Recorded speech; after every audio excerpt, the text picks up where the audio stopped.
Welcome to Book Crew. We are on KCCC 930 in Carlsbad, New Mexico on Mondays at noon. We're available on YouTube under the Task Force Geek banner. And by the time you hear this, we'll be on every major podcast aggregator out there. I'm writer and marketing Jedi Dirk Hooper, and I'm joined as always by author and editor Beth A. Freely. How you doing, Beth? I'm doing good, Dirk. How are you doing? I'm doing good. I'm hanging in there.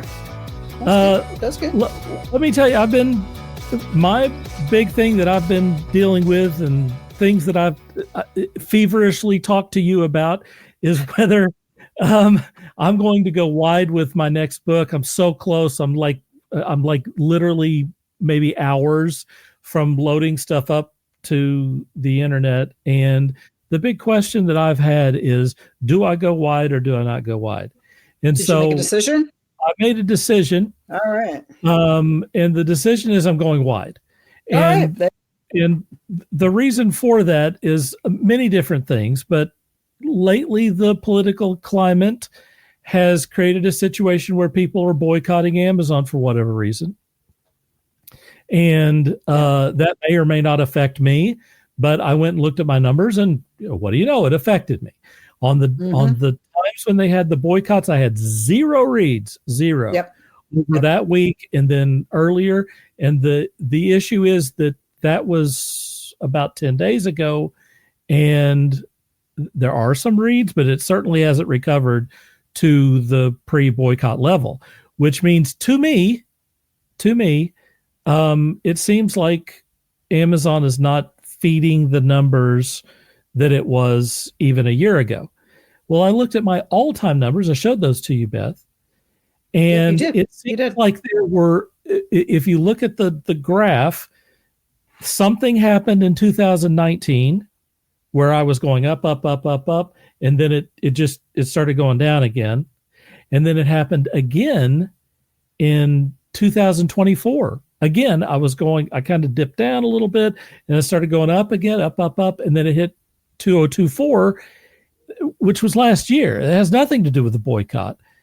My numbers started going down again.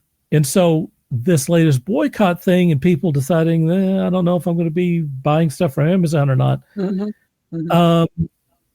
That might be another dip, like a dip on the dip. Hopefully that's not the case. But in any case, I can't put all of my eggs in the Amazon basket anymore. Yep.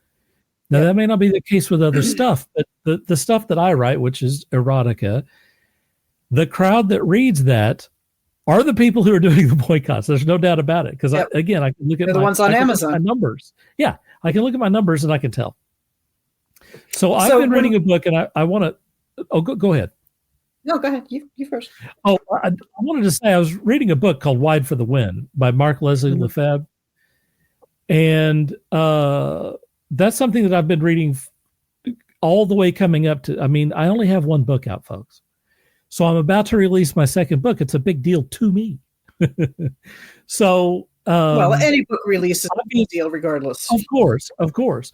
But, it's been a while. And so I just want to do the right thing. And, I wish that I'd kind of made this decision with the first book, to be honest with you, because kind of unwinding some of the things I've done with the first book are going to be problematic. But I would like to, if anyone is, and I want to have a panel on this, but if anyone is considering, do I want to go wide? And by the way, if you don't know, wide doesn't mean that you're on, you're selling book on different platforms. Wide in this context means one thing. Are you in the Kindle Unlimited program where people can read your stuff for free, or are you not? And if you are, then you get paid for page reads, and Kindle Amazon gives you a few extra powers, promotional wise and whatever. If you're not on that, then you can present your ebooks anywhere you want to. That's the only difference. I was getting good page reads over time. I showed the numbers to Beth. They're pretty damn good. They were basically good. Yeah, they were.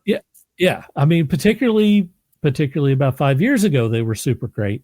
And then they've been kind of steadily going down since then. Mind you, that's an old book. I mean, it's not a brand new book if I just released the book. But I did re-release the book last year with a new cover and a bunch of extra information in it. And it's still going down. So I can't if I'm going to be an independent author, I have to be able to reach as many people as possible. So anyway, I have decided I'm going wide. Good. Okay. I'm glad you made that decision as far as, what you feels right for you. And I'm glad we talked about it. I know since we talked about it the other day, I had those 3 book purchases. As of today, I have 109 reads, which I didn't have, 2-3 days ago. Okay. So it looks like it's starting to come back up a little bit. Good. But I have a handful of books on KDP, and the shared worlds that I'm involved in, those are the only ones I have on KDP. I did look at my Ingram numbers though. Mm-hmm. And, from the other day, I've had another 4 purchases on Ingram. Now, Ingram Spark, I do wide. Good.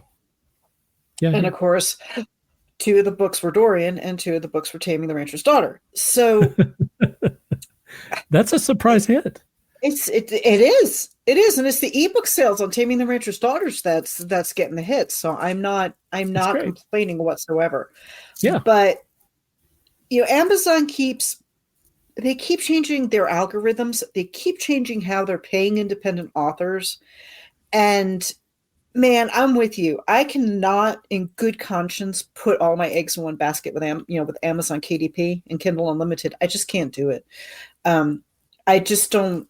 I have a following. I've been doing this for 20 years. I have a following, but it's not, most of the people who do buy my books, they're buying it from Barnes & Noble or someplace else. They're not just relying on Amazon. So I really do think independent authors need to do their research, really figure out what is going to work for them. I do know a couple of authors that have done great with Amazon, but I haven't talked to them since the ban, so I don't know how their page reads are going. That's the thing, is we're in kind of a... We're in limbo right now. We really are in limbo. Plus, we've got other political things going on, where they're wanting to ban books, where they're talking about, banning anything that's considered porn, which includes romance novels. Yes. So not only are the indie authors being cautious, we have readers being cautious as well. And it's a really interesting climate for authors right now, especially indie authors that don't have the backup of a publishing house. I want to get our guests in here, but I really think that we need to have guests today. I really think that we need to have maybe a roundtable where we talk about this and hopefully sometime soon. Hey, if you're listening out there or watching this video and you want to talk about what is going on with Amazon and how it's affecting you as an indie author, please reach out to Dirk or I so that we know that you want to come on. We will have you come on. We will blow this out of the water and talk about what's going on. Spell out your email address that you have. Email me at BRAUSTH@THEMUSESFUNHOUSE.com. That's broush@themusesfunhouse.com. That is my business email. Email me. Let me know you want to be on the show and talk about Amazon in a panel situation, and we will get you on the show in a panel so that we can give all of our indie authors out there, no matter if you're just starting out or if you've been in the business for 20 years, the information they need and, some things to think about when it comes to whether you want to go wide or just stick with Amazon. Yeah. All right. Well, let's get to our feature interview. Yes. We will talk about this subject many times in the future. All Things Blissful is owned and operated by Kris Riley. Kris has been involved in the indie book world since 2015. She started out as a book influencer, reading and reviewing any book she could get her hands on. Kris then dipped her toes into the street team arena. I can't wait to ask about that, helping her favorite authors get more eyes on their book babies. In November of 2018, Kris founded Blissful Services, recently having rebranded due to combining her love for swag, book talk, and being a PA all into one and renaming her business All Things Blissful. Over the years, Kris has had the amazing opportunity to work with many talented authors to help bring their dreams to fruition, all the while living out her own dreams. Joe is the co-pilot of All Things Blissful, born and raised in Podunk, Iowa, now calls Les Podunk, Oklahoma home, as do I. He has worked for the city for 10 years. He is an avid reader, pop culture enthusiast, as am I, as is Beth. As am I. As am yes. and music lover. You can generally find Joe with his AirPods in, chasing after Kris. Welcome, both Kris and Joe, to Book Crew. Hi. Hey, guys. How are you doing there in beautiful downtown Chakotah? We're doing good. It's a little warm today. Not it is that after all the wind. Yeah, somebody dropped the quote from Mother Nature because the weather's been all over the place. It has been crazy. Well, Kris, tell us about starting out as a book influencer in 2015.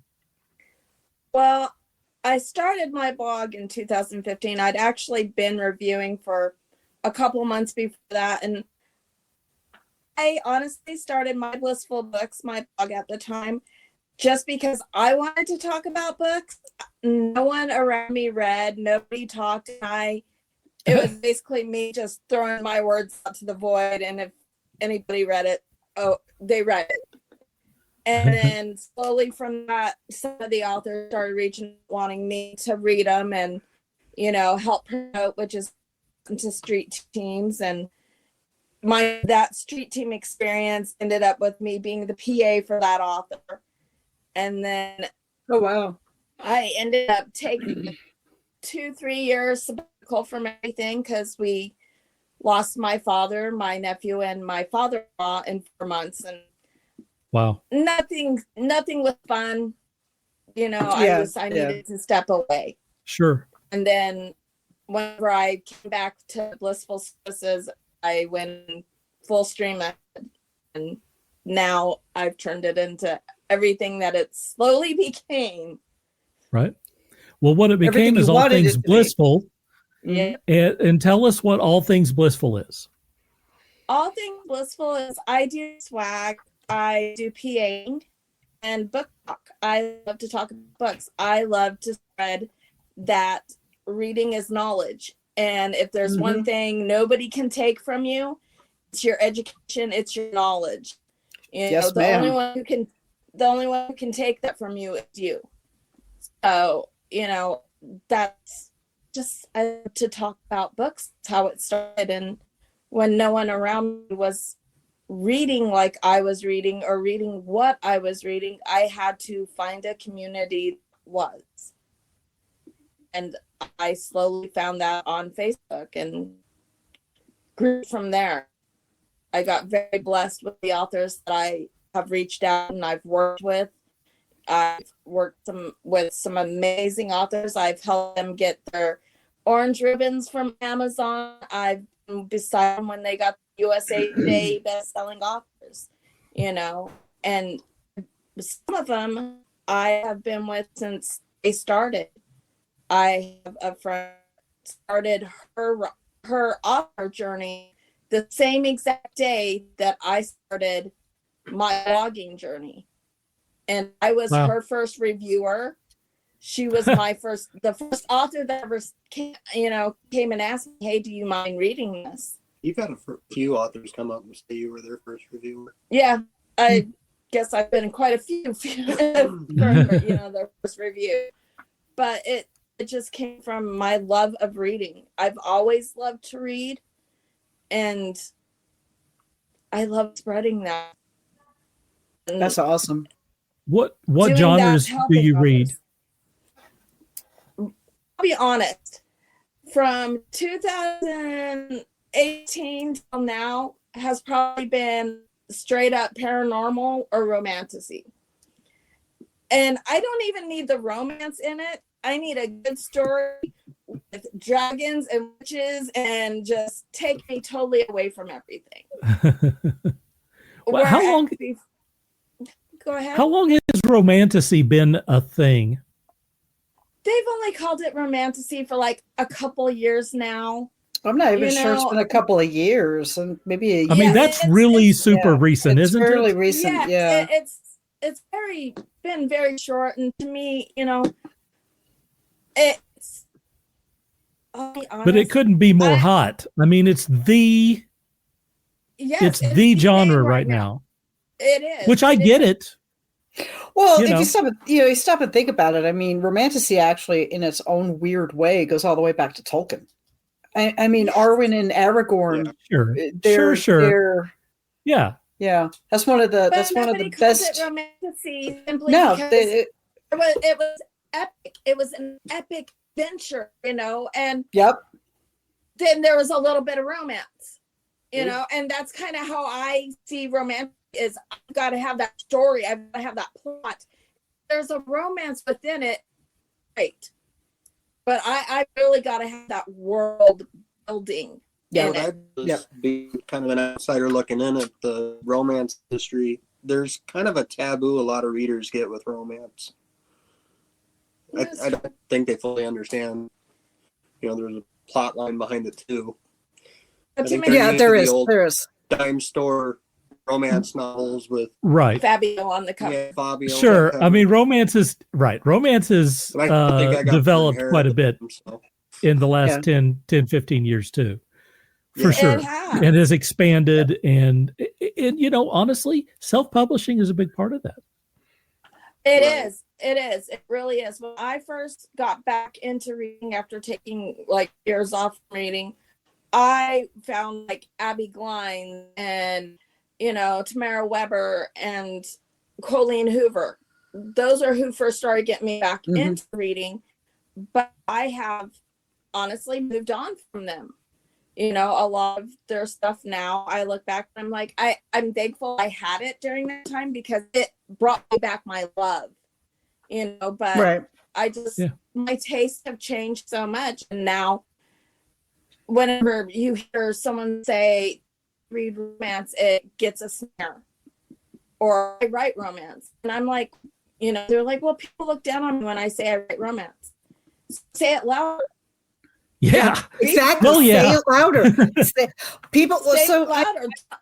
I've run into that where people are like, "Oh, you write romance?" I said, "Yeah." I said, "But read my logo. Romance, but so much more." I tell people, I said, "My books are romance novels, yes, but my books have typically a deep storyline. It's not just about the romance. There's a lot more to it. It's not just about the smut, because that's what people think a lot of times. Oh my God, you write romance, you write smut. No. I write romance novels. I write books with plots and world building and at least just one sex scene that's not, my sex scenes usually range between a 2 and a 3 on a 5-point scale. I've read some that go over 5, but I've read a few mine on the internet. have huh? I've read a few on the internet that were probably 5. Yeah. If you go into our reader group and look through our old logs, you'll find ones where his face is bright red. He can barely utter the word.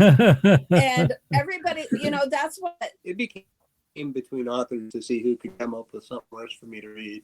Yeah. We had of stuff I wouldn't read, but we had authors that like literally releasing their book and they're like, Kris, you gotta have Joe read this. I want to see his face. Because we do it live, and we had a live show for a good year or so, right before COVID hit and everybody quit going online for some reason, even though we're stuck in the house.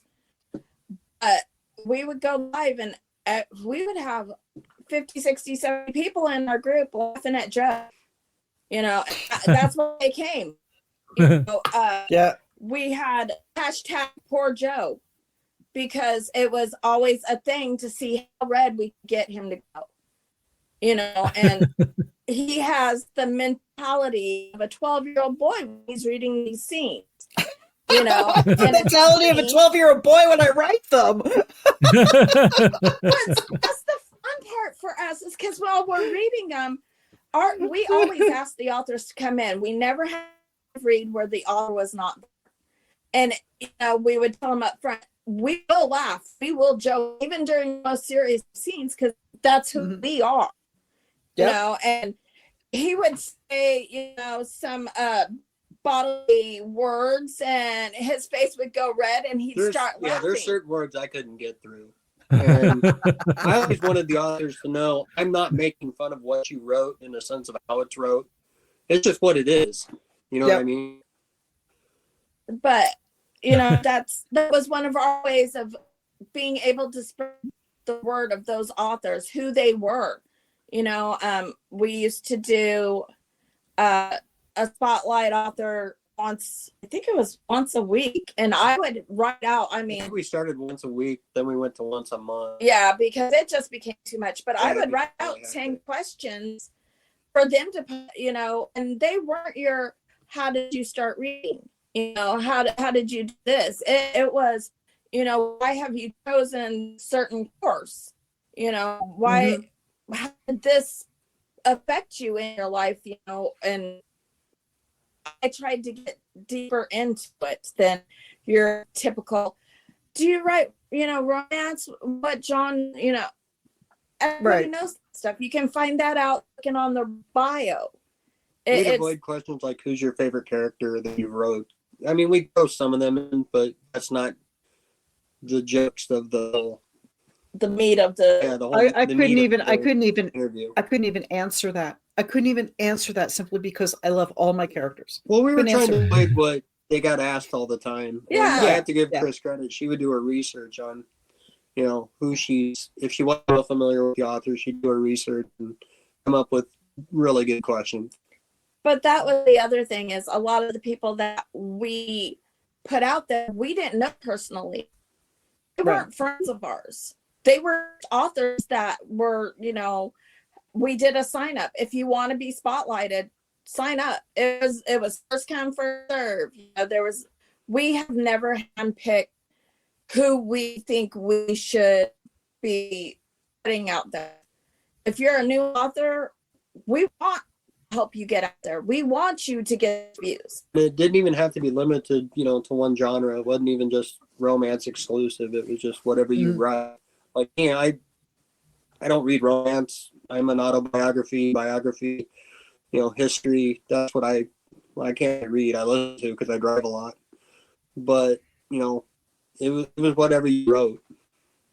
It's just getting their voices out there. Right. Yep. Because a lot of, for me as a PA, my thing is with authors, whether they be new or established, they all started somewhere. And if you treat a new author like they're beneath an established author, you may take away their will to even want to write that. You know, if you can sit there and you don't have to love what they write, but you don't have to crap on it either. You know, that being an author takes so much guts and bravery, because you are literally putting your heart and soul and everything into those words, and being vulnerable enough to have somebody that does not yet know you, does not know your experience, read that and interpret it. And they may interpret it totally different than what you meant, but you're willing to say, here it is, here's everything of me.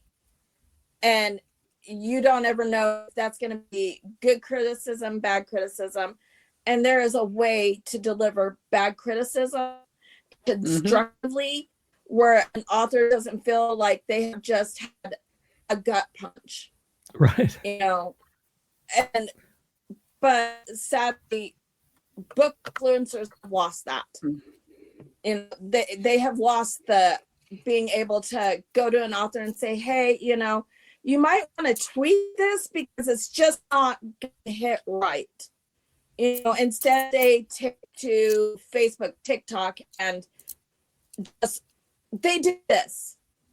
They bash them. They bash the author. Yes. Yeah. Yes. And my heart breaks, because I know many authors who literally walked away because of that. You know, we've watched a lot walk away. As an editor, I have actually pulled back 2 authors who wanted to walk away. They came to me with their books and they said, this is what the other editor told me. This is what I'm hearing. I don't know what to do. what do you suggest? And I've worked with these authors and have kept them from walking away, because there are editors out there that have also forgotten exactly what you said, how to deliver the criticism without gut punching their authors. And having influencers that understand that, and editors who understand that there is a proper way to do this and you're supposed to work with your author, that makes a big difference. Well, even as a street team member, or a PA or any of that, how you talk to other people really is going to reflect how they're going to do. If you're sitting there and all you hear in your head, because we all know that imposter syndrome is live and real. Oh, yeah. You suck. You suck. Why are you doing this? You could, you should be doing. And then have somebody else reiterate those words to you. What are you going to do? You've already got the biggest critic you're ever going to have, which is yourself. Sure. And then you have the outside world just compounding that. Whereas instead saying, hey, why don't you look up other words that, mean the same thing, because you're kind of repeating. There's ways of doing that as a beta reader, as an alpha reader, as a regular reader, of saying, hey, this kind of, a little bit of work here. I have had authors come and decide that they're going to walk away because they've seen other people take ideas that they've had even for the marketing and for their group, but they didn't brand. I'm huge on branding. If you are branding your work, every little thing that you put up on your Facebook, do not expect it to be there. Watch, it's going to show up in another room and somebody else is going to slap their brand on it. Yep. Let me ask some things about. We're kind of running out of time. I want to get some things. I love the passion about, too. Yeah, I do too. Love the passion. Look, yes. I love that you're advocating for authors, but I want to advocate for you for a minute. I got about 3 things. We're going to try to get through these as quick as we can. We're kind of running out of time. Let's talk about swag. You do offer some swag. What do you offer? What do you get requests for, and what works best? We do everything. We do tumblers, we do buttons, we do keychains, we do t-shirts, coats, character bookmarks, stickers, like here, character bookmark. I had an author ask me, can you make my guy into a bookmark? Now I'm doing character bookmarks. That's cool. I just did. I unfortunately got rid of the piece of artwork that I had there, but I just had 3 characters that were kind of situated like that. That they would make great bookmarks. That's a really cool idea. They would make great bookmarks. Show them the vellum, Kris. Well, yeah, those extra vellum. Yeah, these are our keychains, which this is just a stock photo that I found. I printed the fabric. It's all cut.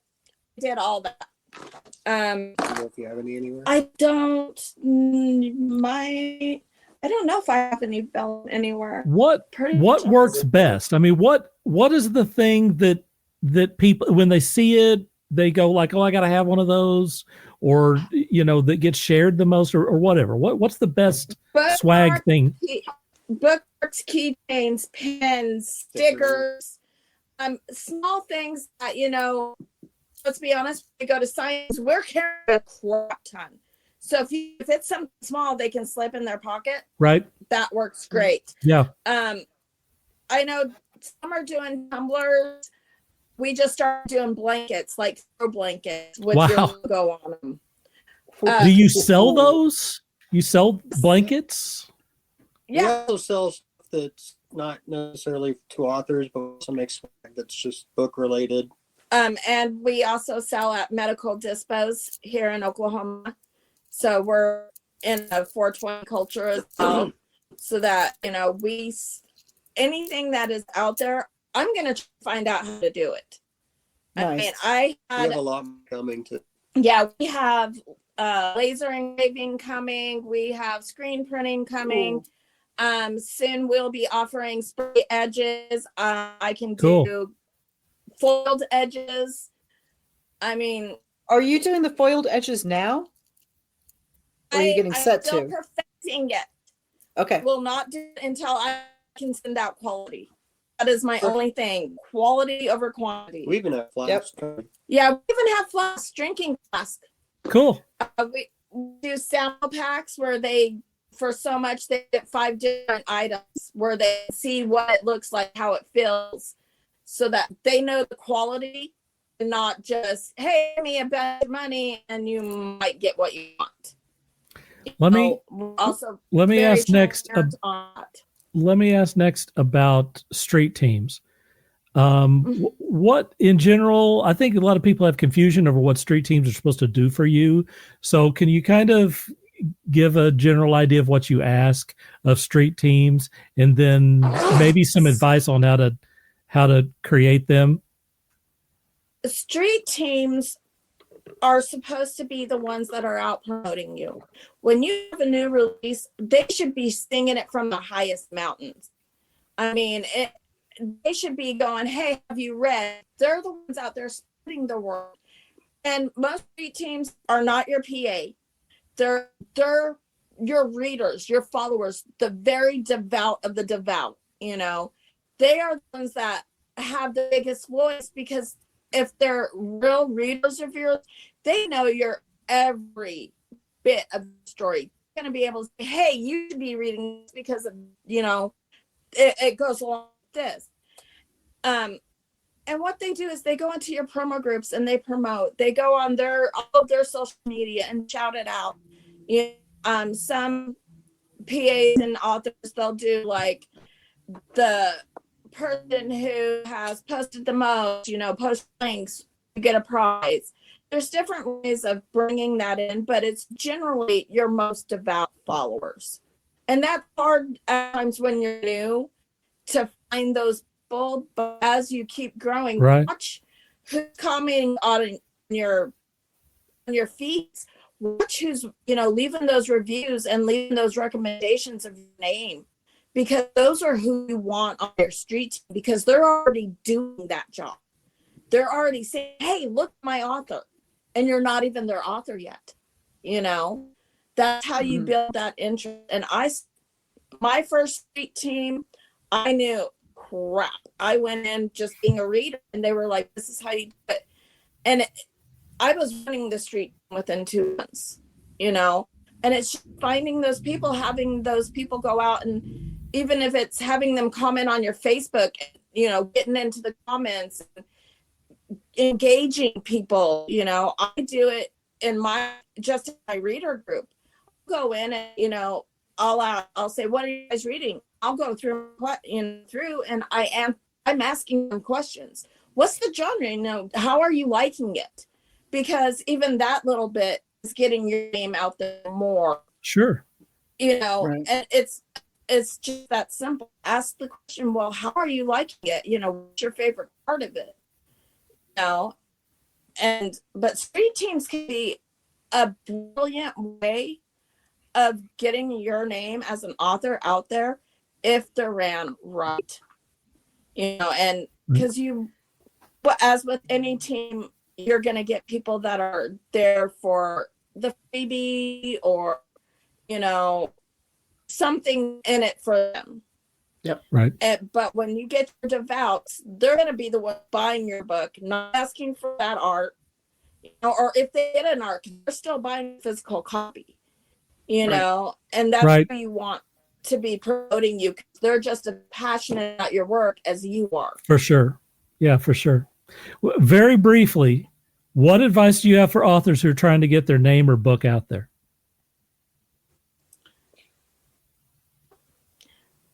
Remember who your readers are.